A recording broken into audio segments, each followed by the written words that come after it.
سرہانے Bible مقدس پڑھی ہونی چاہیے. جب آپ صبح اٹھیں تکیے کے نیچے سے موبائل کو نہ ڈھونڈیں, موبائل کی تلاش نہ کریں, اس کو آن کر کے اپنی آنکھوں کو اندھا نہ کریں, اس کو ڈھونڈیں.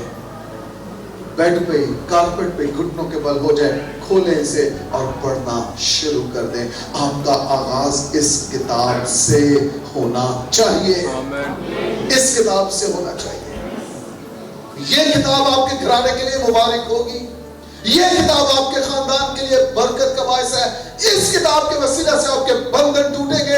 یہ کتاب آپ کی زندگی میں روشنی لے کر آئے گی. اس کتاب میں زندگی ہے, اس کتاب میں قدرت ہے جو آپ کے گھرانے کے بندھنوں اور جوؤں کو توڑ ڈالے گی, اور ایک نئے دور کا آغاز آپ کی زندگی میں ہونا شروع ہو جائے گا. اس کتاب سے آغاز کیجیے.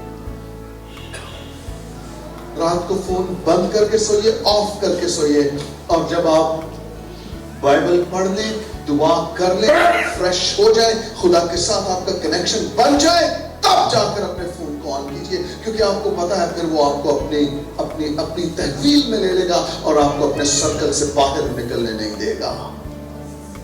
پھر آپ نے میسیجز بھی پڑھنے ہیں, ریپلائی بھی کرنے ہیں, کالز بھی سننی ہے, کالز بھی کرنی ہے, سب کچھ کرنا ہے, اور یہ چیز پھر آپ کو اس سرکل سے باہر نکلنے نہیں دے گی. اس لیے اس کو جتنا اپنے پاؤں کے نیچے رکھیں, آپ اتنے تندرست بھی رہیں گے, صحت مند بھی رہیں گے, اور سلامت بھی رہیں گے, اور خدا کی مرضی کو پورا بھی کرتے رہیں گے. اپنے دن کا آغاز اس ڈیوائس سے نہ کیجیے, اپنے دن کا آغاز کلام خدا سے کیجیے. اس سے آغاز کیجیے, اس سے آغاز کیجیے.